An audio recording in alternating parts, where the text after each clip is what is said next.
Hai, selamat pagi. Ya, saya cuma sekedar mengingatkan lagi karena banyak sekali teman yang mencari seseorang pasca stroke yang sudah bisa bangkit, dan banyak hampir setiap hari ada teman-teman yang saya tidak kenal masuk ke inbox saya lewat IG atau Facebook atau email atau apapun, bertanya tentang kehidupan saya setelah pasca stroke. Saya cuma cerita aja sejak awal ketika saya kena stroke itu tahun 2010 di San Francisco. Ketika itu saya sudah selesai mengerjakan mega proyek saya di Central Park, proyek saya yang terakhir sebelum kena stroke. Terus saya liburan di Amerika 6 minggu, tapi ke minggu keempat saya di San Francisco. Rumah kami ada di Irving, Texas. Tapi waktu itu kami ke San Francisco dan tanggal 8 Januari 2010 saya kena stroke. Stroke-nya itu udah pendarahan otak kiri, kira-kira 20% darah sempat merendam otak kiri saya. Saya langsung dibawa ke, waktu itu jam 3 pagi, saya mau pipis, dingin kan, waktu itu kan sudah musim dingin, Januari. Saya mau pipis, duduk di tempat tidur. Ketika saya mau melangkah keluar, kaki saya sudah injak lantai, berdiri jatuh karena tubuh kanan saya sudah lumpuh. Saya teriak, sudah nggak bisa ngomong, teriaknya nggak jelas. Saya tidur dengan ibu saya dengan 2 anak saya.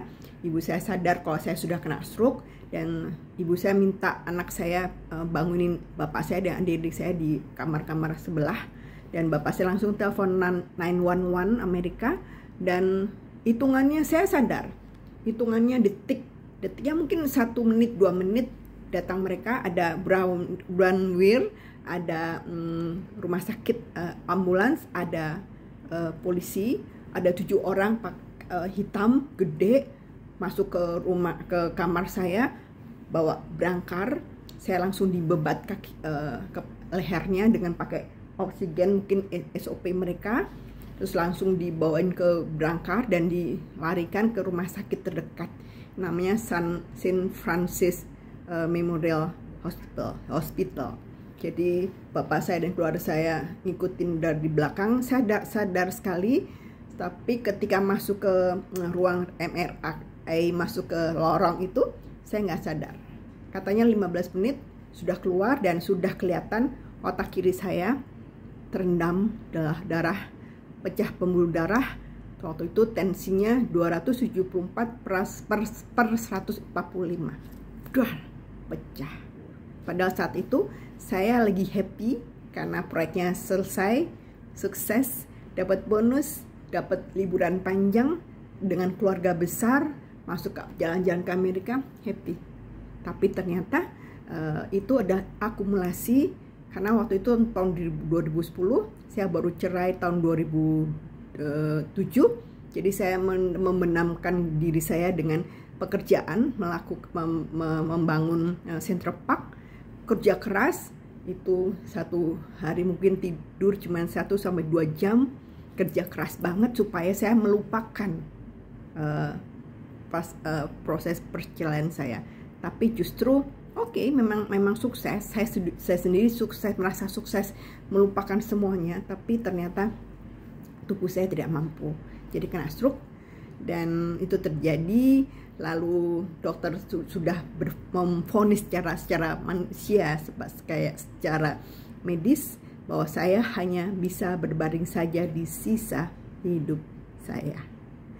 Saya sadar, saya mengerti bahasa Inggrisnya, karena otak saya kan, otak kiri itu kan otak untuk berpikir. Sebenarnya saya tidak bisa berpikir, tapi puji Tuhan saya mendengar apa yang dokter katakan. Bahkan ketika bapak saya tanya sama dokter di depan saya, "Dok, apakah kepala saya harus dibuka untuk menyerap darah?" Saya ngerti bahasa Inggris, padahal saya sudah sudah cacat otak kiri saya. Dokter menjawab tidak perlu, karena akan terserap sendiri oleh otak.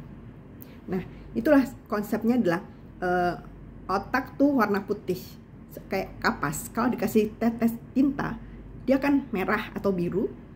Itu akan menjadi menyebarkan karena tetesan air. Nah, kalau mau diputihkan lagi, mau dikasih Baiklin atau dikasih alat kimia atau digecek masuk ke mesin cuci, mungkin bisa putih. Tapi itu putihnya tidak putih bersih benar dari awal. Jadi ada noda, ya kan? Noda ini itulah namanya cacat, sama dengan otak. Jadi putih sudah mulai, tapi ada noda-noda dan itu adalah cacat. Jadi dokter bilang saya seperti ini sembuh 85%. Dan saya bersyukur saya bisa bekerja. Waktu itu anak saya masih SD. Saya baru cerai. Orang tua sudah tua, nggak mungkin untuk membiayai anak saya sampai selesai. Adik-adik saya jauh, satu di Amerika, satu di Bali, dan mereka sudah punya keluarga. Jadi saya harus bisa mandiri untuk anak-anak saya. Itu tekadnya. Jadi saat itu saya sadar, oke, mungkin aku nanti nggak bisa apa-apa. Saya tidak nangis, tidak takut, tidak marah pada Tuhan, tidak marah pada keadaan. Saya cuma berpikir, mungkin hitungannya 1 jam. Saya berpikir, gila, oke, aku nggak bisa apa-apa. Terus gimana? Mikir, gimana anak saya tuh ini. Itu sampai bingung. Akhirnya saya diam. Oke Tuhan, terserah. Saya mau diapain? Tuhan tahu, saya tidak bisa apa-apa sekarang. Jadi terserah Tuhan mau diapain saya, ada bagaimana anak saya serahkan kepadamu. Dan saat itu saya full berserah pada Tuhan. Habis itu justru membuat saya happy. Ya udah. Bahkan dokter juga heran. Dia bilang, kamu recovery-nya cepat sekali. Ya karena saya happy. Dia bilang, saat ini kamu tuh pasien yang sangat parah di rumah sakit ini. Tapi suara ketawa kamu kedengeran di ujung rumah sakit ini. Ya saya nggak tahu benar atau tidak. Tapi artinya dokter mengatakan bahwa saya happy. Ya, dengan itu membuat saya cepat recovery. Nah, selama 2 minggu saya di rumah sakit di Amerika, saya dilatih, diterapi dengan bicara. Saya nggak bisa apa-apa, saya bisa ngomong sama sekali. Jadi ngomongnya kata anak saya, Mama ngomongnya kayak alien, kan nggak jelas. Nanti di video terakhir akan ada cerita bagaimana saya bicara waktu itu, ada videonya. Nah, lalu saya diajarin untuk bicara dengan bahasa Inggris ya, A, B, C, D sampai Z. Susah banget ngomongnya. B itu lidahnya itu kaku karena sebelah kanan saya kan lumpuh. Sampai sekarang pun saya nggak bisa pakai. Bisa ngangkat tapi nggak bisa dipakai dari ujung kepala sampai ujung kaki. Tapi karena sudah lama ya. Nah, itu saya diajarin itu sudah mulai, abis itu bicara satu kata, dog, cat, ball, duck, semua. Itu gak susah. 2 minggu juga saya diajarin menulis tentang dog, gimana tulisannya. Ada, nanti saya posting di belakang video ini, ada tulisan saya zaman itu. Nah, terus abis itu saya 2 minggu kembali ke Jakarta, sempat pendarahan karena secara medis otak kiri saya masih lemah dan nggak bisa terbang puluhan ribu meter di atas tanah dan terbang jauh. Sebenarnya nggak boleh, tapi saya nekat karena dananya kan habis. Puji Tuhan kami punya asuransi perjalanan. Modal asuransi saya cuma 1 juta bertiga, anak saya bertiga. 3 orang dengan 2 anak saya tuh saya bayar 1 juta, tapi saya klaim, yang klaim bapak saya tuh 1,5 miliar tanpa reimburse. Jadi semua di backup oleh asuransi AIG dari Amerika. Itu saya bayar murah, tapi ternyata saya sangat beruntung. Kalau tidak 1,5 miliar dari mana? Apalagi kita lagi di Amerika, uang dari mana? Kartu kredit pun nggak bisa untuk 1,5 miliar dengan banyak kartu kredit, ya kan? Nah, setelah itu pendarahan pernah sempat satu malam di Taiwan karena pakai pesawat China Airlines, dan diantar oleh Bruder. Bruder adalah suster laki-laki yang memang punya asosiasi di Alaska. Mereka datang, namanya Bruder Frank. Dia datang dari Alaska ke San Francisco untuk menemani saya pulang ke Indonesia. Jadi sampai ke Jakarta setelah pendarahan di Taiwan, saya masuk rumah sakit Cikini selama 1 bulan. Ya, Bruder Frank langsung pulang entah untuk menjemput orang sakit lagi dari Belanda kalau nggak salah. Jadi nggak pernah tinggal di satu negara dalam 1 hari. Nah, setelah itu saya terapi 6 bulan, saya belajar hidup. Saya nggak bisa pipis, nggak bisa. Oh ya, waktu di Amerika saya belajar minum karena selama 2 hari saya masuk ke ICU, semua pakai selang hidupnya. Tapi hari kedua saya diajarin minum dengan sendok kecil. Nggak bisa masuk karena masuk paru-paru. Saya kesakitan, aduh. Saya pikir gimana saya bisa hidup, minum aja nggak bisa. Terus satu hari saya belajar dan itu selalu kesakitan, saya nangis karena sakit. Semua masuk ke paru-paru. Sudah bisa minum dengan sendok kecil, lalu diajarin makan dengan es krim. Itu kan cukup padat tapi leleh. Begitu masuk ke kerongkongan yang lumpus paru juga masuk ke paru-paru. Saya kesakitan lagi. Itu hari ketiga. Dan saya berpikir, aduh gimana saya bisa hidup. Puji Tuhan, saya bisa hidup lagi. Ketika sampai Jakarta, saya dipelajari, benar-benar belajar yang benar-benar bahasa. Satu juga matematika sederhana. 1 tambah 1 berapa? Saya nggak tahu. Nggak ngerti. Gila gimana gua mau kerja? 1 tambah 1 aja nggak bisa. Akhirnya saya terapinya itu latihan ya. 1 tambah 1 berapa? 1 kali 1 berapa? 1 bagi 1 berapa? 1 kurang 1 berapa? Itu berhari-hari. Terus juga nulis mangga. Nulisnya mangga. Tapi nulisnya gimana? Berapa N-nya? Kayaknya gimana? Astaga. Tuhan menjatuhkan saya bukan hanya titik minus, tapi Tuhan menjatuhkan saya sampai titik, bukan hanya titik 0, tapi sampai titik minus. Ketika saya tidak mengandalkan Tuhan, ketika saya dendam kepada mantan suami, sampai kerja keras, ketika saya tidak mendengarkan apa kata Tuhan lewat orang tua, bahkan bos saya minta tolong, Kristi tolong pulang tidur, saya nggak mau.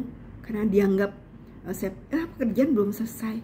Tapi sebenarnya saya supaya tidak memikirkan perceraian, saya kerja. Tidak mengandalkan Tuhan, bahwa Tuhan sudah ada selalu di sisi saya. Saya mungkin Tuhan marah, saya dijatuhkan sampai titik minus, tapi Tuhan tetap mengangkat saya bangkit. Saya nekat bangkit. Kenapa? Anak saya masih SD. 6 bulan saya belajar hidup, belajar pipis, belajar pakai baju, belajar sisiran, belajar semuanya. Saya pikir kalau saya mau kerja lagi berarti saya harus bisa semuanya. Kalau tidak gimana mau pipis?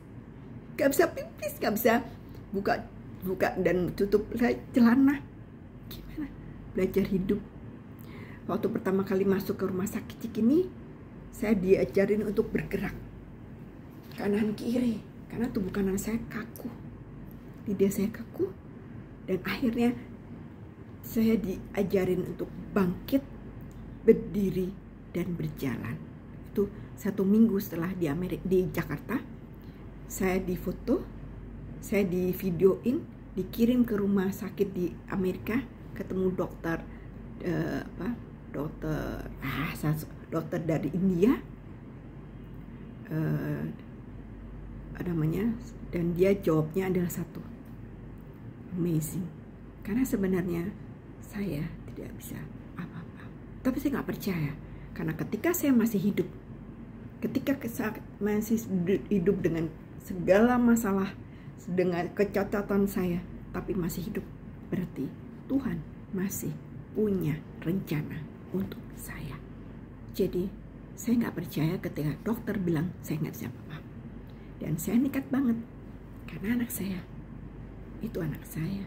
Saya harus membiayai dia ketika mantan tidak memberikan apapun untuk anak saya. Puji Tuhan, sekarang saya tetap bekerja. Oh iya, cerita lagi ketika di Amerika, dengan nggak ngomong sih, cuman dengan bahasa isyarat bilang sama bapak saya, Pak, tolong telepon bos saya, Pak Halim, di rumah di Jakarta untuk bilang saya resign, karena saya nggak tahu apakah saya bisa kerja lagi. Lalu bapak saya telepon, waktu itu Jakarta pagi, Amerika malam. Bapak saya telepon di jam pagi hari meeting POD, ada Pak Halim bos saya dengan Pak Trihatma. Itu speaker dibuka, bapak saya cerita, mereka dengerin, saya merinding. Mereka diam ketika bapak cerita saya keadaan saya parah seperti ini. Terus saya minta resign. Terus Pak Halim dan Pak Triatma bilang, Kristi, kenapa mau minta resign? Kami mau membantu kamu. Jadi kamu sembuh dulu. Sembuhkan dulu, sampai kapanpun kami akan bantu kamu. Kamu akan tetap dibayar. Sampai kamu bisa bekerja, silahkan datang bekerja lagi. Saya merinding. Saya juga merinding sampai sekarang. Luar biasa Tuhan ada di sana. Luar biasa Tuhan membuka hati teman-teman direktur saya yang punya Agung Podomoro untuk saya bisa bekerja lagi. Luar biasa. Makanya abis itu juga saya ngotot banget. Saya harus bekerja, walaupun entah kapan saya bisa bekerja. Tapi ketika saya ulang tahun 13 Juni tahun 10 ya, saya niat, oke, beberapa hari ini saya mau kerja. Dokter saya, silahkan. Tanggal 17 Juni 2010, saya ke kantor, ketemu Pak Halim, ketemu teman-teman saya. Luar biasa. Saya duduk di meja saya, bahkan Pak Halim datang depan meja saya, peluk saya, teman-teman peluk saya. Selamat datang Kristi. Sebelumnya mereka selalu adik saya tuh mengupdate keadaan saya di Facebook. Setiap hari saya bisa ini di Facebook, dan banyak komentar positif, doa dari teman-teman, termasuk bos saya. Begitu saya masuk ke kantor, puji Tuhan, mereka ngantri menyalami saya, memeluk saya, bahkan Pak Halim. Saya siap bekerja, walaupun tidak seperti dulu, walaupun tidak untuk sebagai arsitek, dan karena saya tidak boleh masuk lagi ke dunia lapangan oleh bos saya dan oleh dokter saya. Lalu saya ditarik ke holding di sini di Apple Tower, dan bukan jadi arsitek lagi. Saya melayani teman-teman disabilitas lewat Yayasan Agung Podomoro. Puji Tuhan, inilah saya pasca stroke, lumpuh tubuh kanan, tidak bisa dikerjakan. Di luar saya pakai kursi roda elektrik. Saya sudah keliling dunia pakai kursi roda itu. Saya sendirian di Jepang, Singapura, dan Penang dengan kursi roda itu. Tuhan selalu ada di sisi saya. Apa yang saya butuhkan, Tuhan kasih. Saya menjadi penulis, Tuhan memberikan talenta baru. Saya punya 61 judul buku, hasilnya bukan untuk saya, tapi untuk teman-teman disabilitas, untuk beli barang-barang, untuk memberikan kepada mereka gratis. Luar biasa Tuhan, luar biasa Tuhan membuat saya. Yang hebat bukan saya. Semua orang bilang, Kristi hebat, bukan. Yang hebat adalah Tuhan Yesus. Karena Dia yang memberikan saya bisa hidup seperti ini sekarang. Dan keadaan tubuh separuh lumpuh, saya tetap bekerja. Anak saya sudah lulus dua-duanya. Dari satu, si Michelle di Jepang, Dennis tahun depan akan menikah, tinggal di apartemennya sendiri. Saya tinggal sendiri di rumah besar. Saya hidup sendiri. Saya nyapu, ngepel, nyetrika, cuci baju semua sendiri. Saya punya 4 ekor kelinci. Hidup saya bahagia walaupun kesepian, karena mereka, anak-anak saya sudah nggak ada di depan sendiri, di lingkungan saya. Tapi saya bersyukur, luar biasa bersyukur, karena Tuhan luar biasa. Ini cerita-cerita saya selama 12 tahun saya sebagai pascastroke. Jadi kalau saya bisa, kalian juga pasti bisa. Asal kita percaya, karena saya punya 5 kata moto hidup saya. Pertama, orang-orang seperti kita harus punya semangat. Nomor 1, kalau gak semangat, kita hanya bisa nangis, berbaring, diam, dan stres.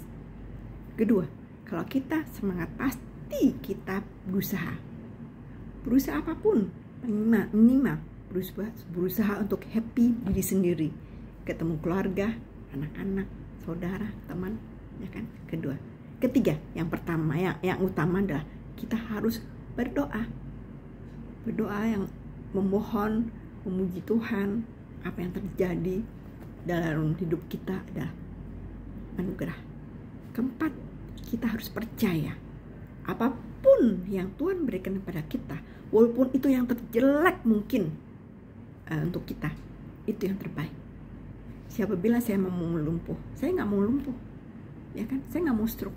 Tapi Tuhan memberikan ini. Kenapa? Bukan karena Tuhan tidak sayang pada saya, tapi mungkin kalau saya sehat, saya sudah entah di mana, semakin tidak peduli dengan Tuhan. Mungkin saya dijatuhkan menjadi saya seperti ini.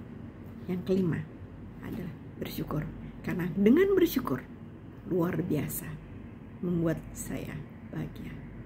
Itu 5 kata, dan saya lakukan itu. Inilah saya, Kristi Damayanti, pasca stroke, lumpuh kanan karena stroke sangat berat, dengan 2 anak tanpa suami. Anak saya dua-dua sudah mandiri, 1 di Jakarta dan 1 di Jepang. Inilah keluarga Kristi Damayanti. Semoga bisa menjadi berkat untuk teman-teman yang mendengarkan. Semoga juga kata-kata atau cerita saya bisa memberikan motivasi dan inspirasi bahwa Tuhan tetap akan membantu kita ketika kita masih hidup. Apapun yang terjadi, seberapa parah pun cacat kita, tidak punya apapun, tapi kita masih hidup, berarti Tuhan masih punya rencana. Dan Tuhan kepada masing-masing umat adalah berbeda, dan tapi itu yang terbaik untuk masing-masing dari kita. Terima kasih, selamat pagi terima kasih atas perhatian cerita saya. Semoga menjadikan berkat untuk kita semua. Selamat pagi, selamat bekerja hari ini. Tuhan Yesus memberkati. Salam.